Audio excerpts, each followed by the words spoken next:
Voilà. Alors on va continuer. Vraiment des belles pièces. Hein.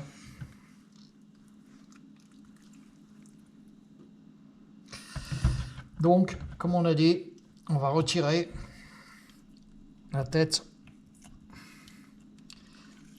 et tout ce qu'il y a dedans.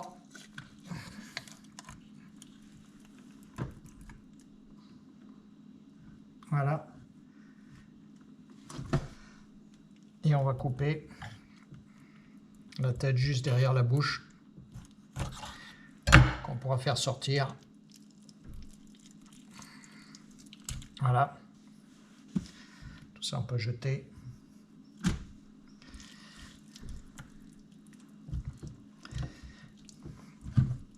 Et s'occuper. Donc là, on continue, on passe les doigts à l'intérieur du calamar.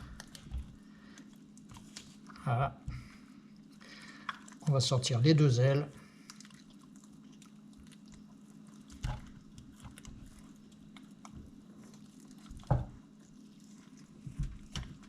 Voilà. Pour garder uniquement le blanc. Voilà.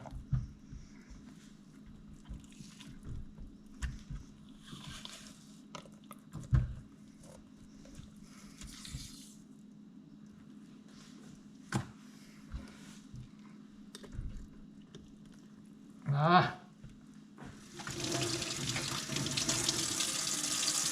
Voilà, on a un beau blanc.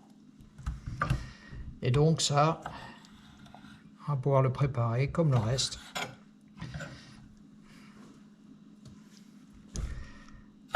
En faisant nos anneaux.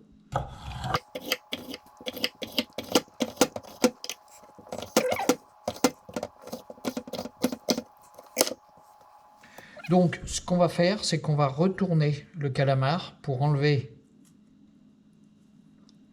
tous ces filaments, cette petite graisse et cette peau qui est à l'intérieur.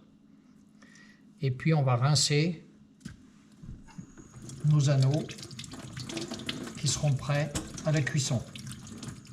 Le fait de retourner les anneaux, ça va permettre d'éviter le côté un peu caoutchouc, puisque ça va cuire sur le côté tendre et le côté dur extérieur sera protégé du feu, de la cuisson, il restera dans cet état-là.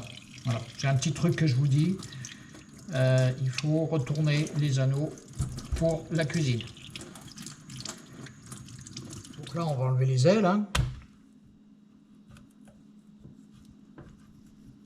Voilà, enlever les ailes, enlever la peau.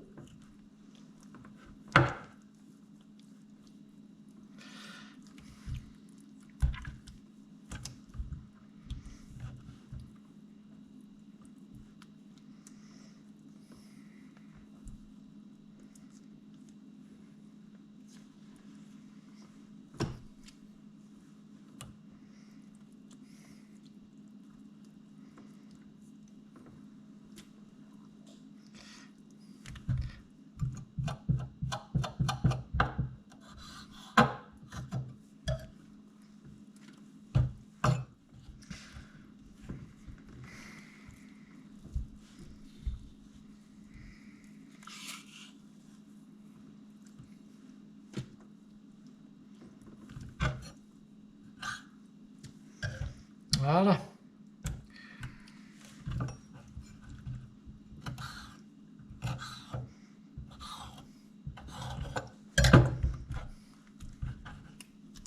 Et on s'occupe des pâtes.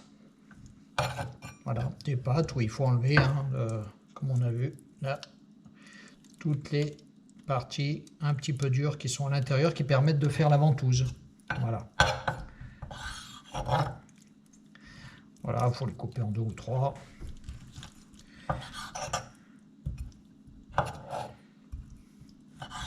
Voilà.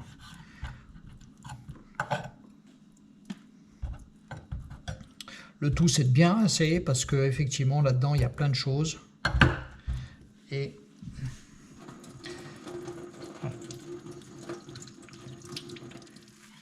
Bon, pour les sèches. Alors les sèches, c'est un petit peu différent.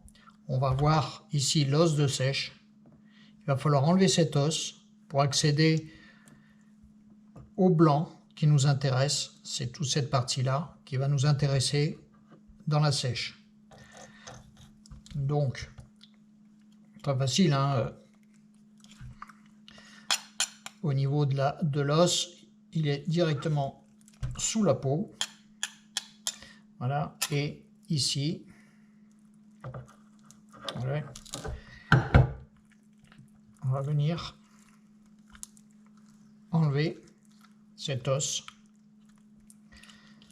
en passant le doigt dessous. Voilà, on a enlevé l'os. Alors après, on va finir de découper la peau. Voilà. Alors, le problème de la sèche, c'est l'encre. Donc, il faut être très vigilant, parce que la poche est au fond là-bas, de ne pas crever la poche. Moi, la technique que j'ai trouvée, c'est de décoller, une fois qu'on a enlevé l'os, de décoller ici, doucement, la peau, tout autour, jusqu'à accéder au fond qui contient la poche.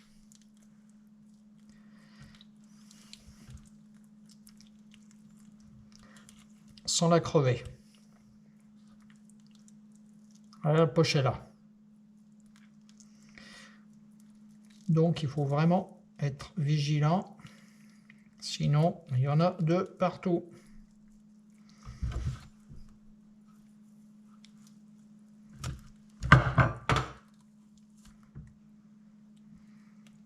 Voilà. Là, ça commence à couler. Je vais la mettre là si ça coule. Voilà. Donc on peut récupérer les pattes comme dans les calamars.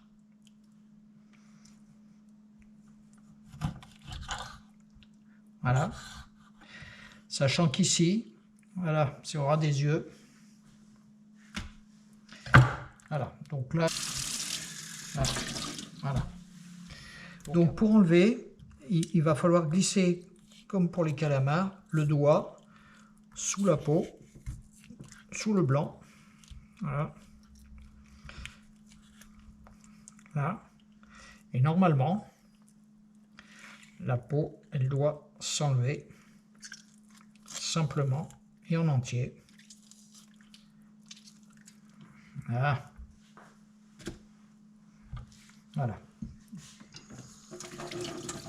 Et effectivement, si on lave, on devrait avoir un blanc blanc, pas un blanc trop noir. Voilà, donc après je fais mes morceaux, hein. Il faut faire quand même des morceaux relativement corrects, hein. Là, voilà, le couper en deux, voilà, qu'on ait une bonne bouchée quand même.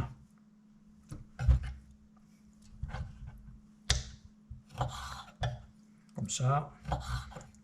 Voilà. Comme pour les calamars, on va essayer de nettoyer un petit peu ces pattes qui sont un peu plus gluantes que les pattes de calamar. Donc souvent, moi, ce que je fais, c'est que j'essaye d'enlever un petit peu ce côté peau gluante en glissant le couteau comme ça. Voilà, d'enlever cette peau gluante, tac. Et après, on nettoie.